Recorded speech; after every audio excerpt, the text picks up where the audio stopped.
So today, I want us to, like I said, consider the meaning of the cross, initially not through one of the Gospels, not through Mark, Matthew, Luke or John. Instead I thought, well, for a bit of a change, I felt it was right to do so, but instead to look through a book in the Old Testament, the book of Hosea. And some of you will know the story of Hosea, some of you read that book in the Old Testament. Some of you, it might be a new story to you. But to think about the meaning of the cross today, I want to look particularly through part of the story of Hosea, the prophet. Hosea was the first of the 12 minor prophets in the Old Testament. Now, when we talk about minor prophets, it doesn't mean less important. It doesn't mean he was smaller. It just means his book size is a little bit shorter than some of the others. But he was God's messenger to the northern kingdom of Israel around 8 BC. And Hosea spoke out against God's people, their unfaithfulness, their idol worship, their rebellion. But the book of Hosea also speaks of God's love and mercy, compassion, forgiveness, and the promise of restoration. Alongside the book of Hosea, or within the book of Hosea, alongside his message, there is what we might call, I think, a living parable. It's not just a message, there's a whole expression of the message in the life of Hosea. And I want to touch on this a little bit. So chapter 1, God instructs Hosea to marry a lady called Gomer. Okay? And let me read to you. When the Lord began to speak through Hosea, the Lord said to him, "Go, take yourself an adulterous wife and children of unfaithfulness, because the land is guilty of the vilest adultery in departing from the Lord." So he married Gomer, daughter of Diblaim, and she conceived and bore him a son. So we have this prophet Hosea, who's chosen by God to speak out against the people's rebellion and unfaithfulness. And God says to him, you've got to marry this person Gomer. They have 3 children together. And even their children's names speak into this living parable of what's going on here. Their first son is called Jeziel. And it says this, because I will soon punish the house of Jehu for the massacre at Jeziel, and I will put an end to the kingdom of Israel. In that day I will break Israel's bow in the valley of Jezreel. Then they have a daughter, and she's called Lo Ruhamah, which means not loved. For it says, for I will no longer show love to Israel, that I should at all forgive them. And then they have a second son called Lo Ami, which means not my people. For you are not my people, and I am not your God. Even their children's names sort of become part of this living parable. But what happens is, Gomer then abandons Hosea. And she continues her unfaithful ways again and again and again. Eventually, Gomer finds herself sold into slavery. And that takes us to chapter 3, because even though Gomer has been unfaithful to Hosea, God instructs Hosea to seek her out and to buy her back. Or the words we're going to think about are redeem her. And instead of punishing her, to forgive her and to love her again. Let's have that reading up, please, Anthony. The Lord said to me, this is Hosea, go, show your love to your wife again, though she is loved by another and is an adulteress. Love her as the Lord loves the Israelites, though they turn to other gods and love the sacred resin cakes. So I bought her for 15 shekels of silver and about a homer and a lethkel of barley. Then I told her, you are to live with me for many days. You must not be a prostitute or be intimate with any man, and I will live with you. For the Israelites will live for many days without king or prince, without sacrifice or sacred stones, without ephod or idol. Afterwards the Israelites will return and seek the Lord their God and David their king. They will come trembling to the Lord and to his blessing in the last days. And I think, well, this is where does this story come in? Why are we talking about this story today? Well, I want to talk about it because of this word redeem. Redeem means to gain or regain possession of something in exchange for payment. This act of Hosea is a living illustration, a living parable about how God would be with his people in the Old Testament despite their unfaithfulness and despite their rebellion. But it also mirrors the New Testament gospel message. And it very much mirrors the meaning of the events of this day, Good Friday.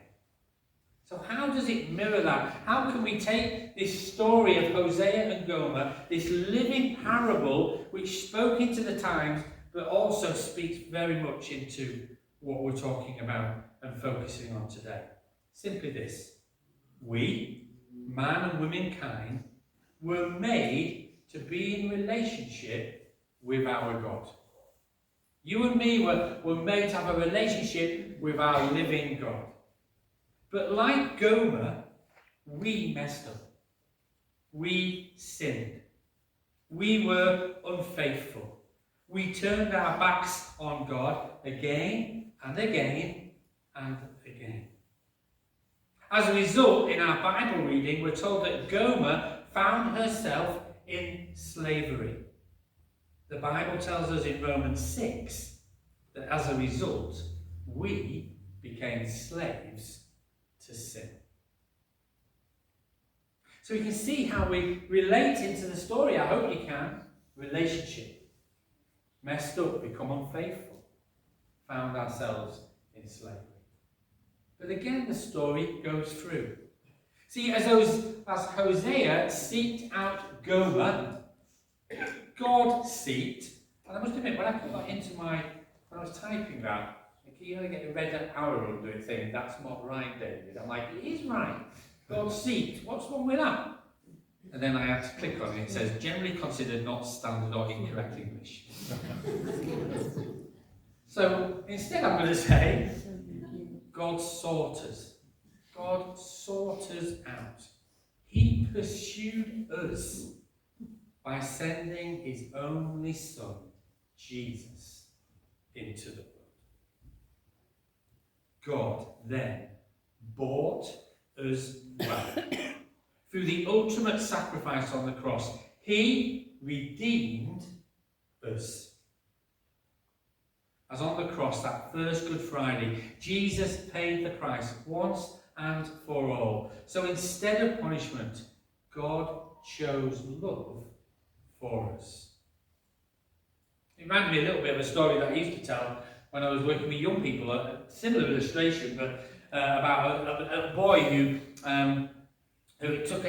he made a boat out of wood. He chiseled it. He spent ages making this boat. He got all the things, and he made the boat, and he chiseled it out, and he made the shape, and he got a sail, and he made a little rudder, and he put a little motor in, and he varnished it, and he made it look really nice, and he had this wonderful boat that he made, and obviously once he'd made it, it was lovely. He wanted to show it off, so he took it down to the river, and he wanted to see it go on the river, and with his little motor, and he placed it in the river, and he started to play with his little boat that he'd made, really precious to him, and he was there on the lake, and then on the river, and anyhow, suddenly kind of the current started to take it, and actually he lost control of it from his little that he was controlling, and he kind of took his own free will on it his own way, and he started to just travel down the river, and he kind of went after it. He went after it, but the river was too fast, and he just kept going, and eventually it went out of sight, and he lost it. He couldn't find it. And he was upset about it, he was distraught about it, but he couldn't find his boat. But then one day he was walking through the high street in the town, and there was some shops, and maybe some charity shops, and he looked in the window, and there was his boat.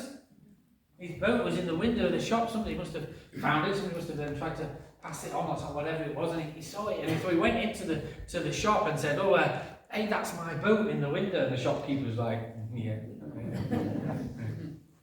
And the boy said, "No, it's my boat. Can I have it back?" He said, shopkeeper's like, "Well, £20.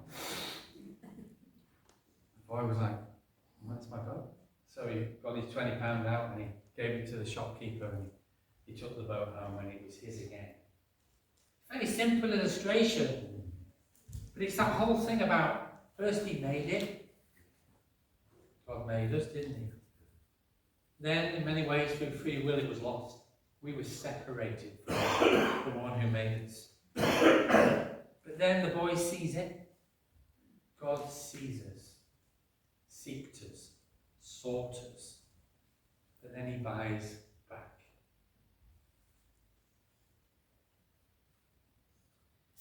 And while I was thinking about this story of Hagar and Gomer, I was thinking also, reminded because it was a marriage relationship. They were in a marriage relationship. It also reminded us that Jesus is the perfect bridegroom who sacrifices himself for the unfaithful bride, which is the church. Can you see how this Old Testament living parable of Hosea and Gomer echoes the meaning of this Good Friday? Of how at the heart of both these stories is this act of redemption. To gain or to regain possession of something or someone or someone's in exchange for payment. That is what we are remembering today. That is what we are reflecting on today. That is what I hope we will respond to today. That is why we are giving thanks today.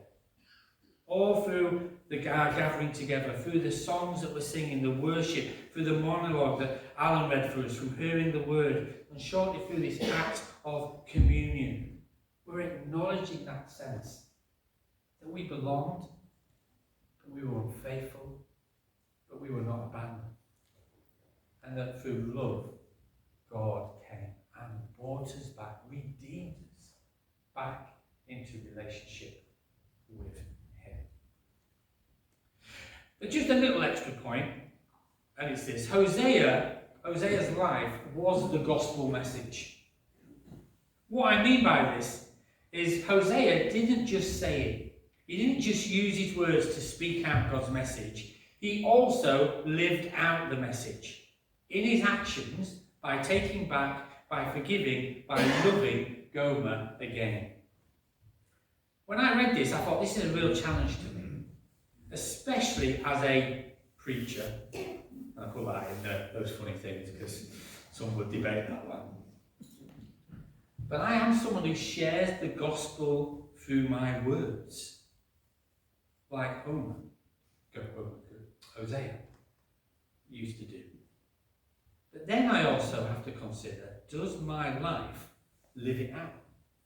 Does it express it? Does it show it? And I believe actually this is a challenge to all who call themselves Christians. So if you call yourself a Christian today, I think this is a challenge to you as well. Because we often say, don't we, don't just talk the talk. What we have to do is walk the walk. If we say we are a follower of Jesus, a Christian, then surely we must also try to follow Jesus with everything that we have and everything that we are. Yes, through our words, but also our actions and our attitudes, our morality, our choices, our compassion, our forgiveness, and whatever it might be. I also thought about how what people around Hosea might have thought or even said to him when he bought back Gomer. What about the crowd around him? What his friends? What about the people around him when she was unfaithful, she'd gone off, and yet he went and bought her back so that he could love her again and forgive her? What about the people around him? What did they think? Did they tut? Did they shake their heads? Did they unfriend him on Old Testament Facebook?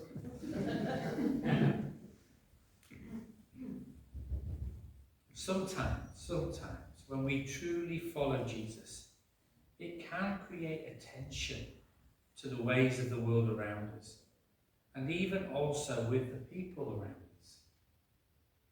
But in the end, if we are true, if we are authentic, then we can't just believe it.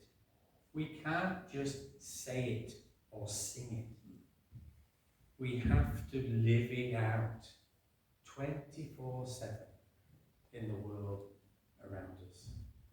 How do we do that? Well, it's probably a message a bit more for another time. One way is picking up God's word and following it in your life.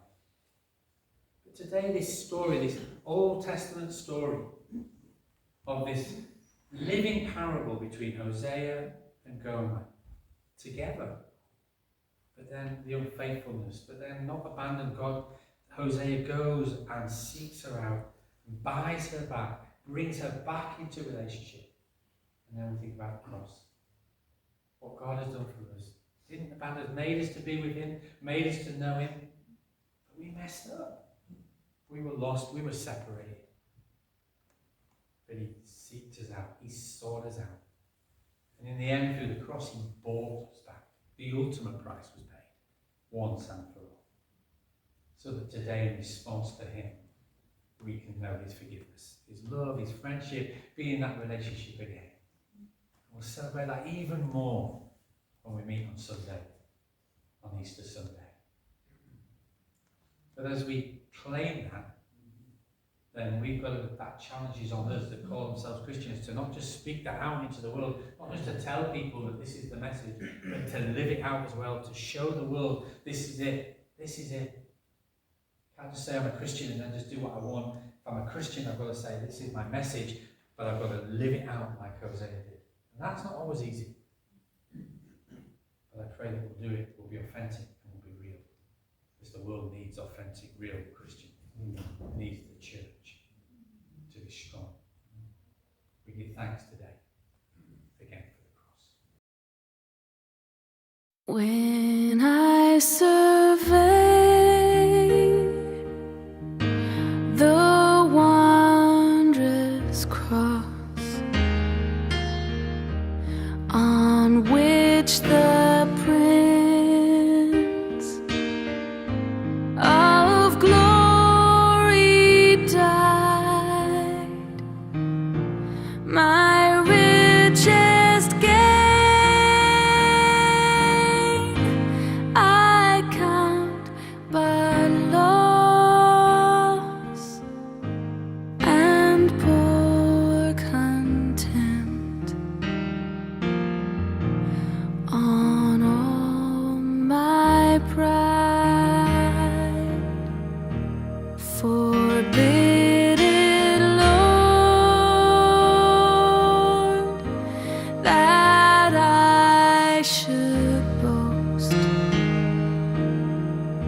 save in the death of Christ my God. All the vain things that charm me most, I sacrifice them to his blood. See from his head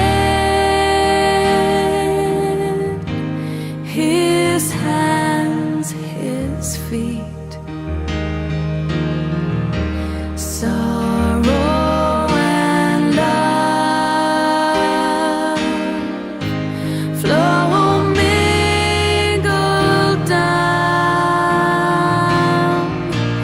Did e'er such love and sorrow meet, or thorns compose so rich a crown? Were the whole realm of nature mine, that were an offering far too small. Love so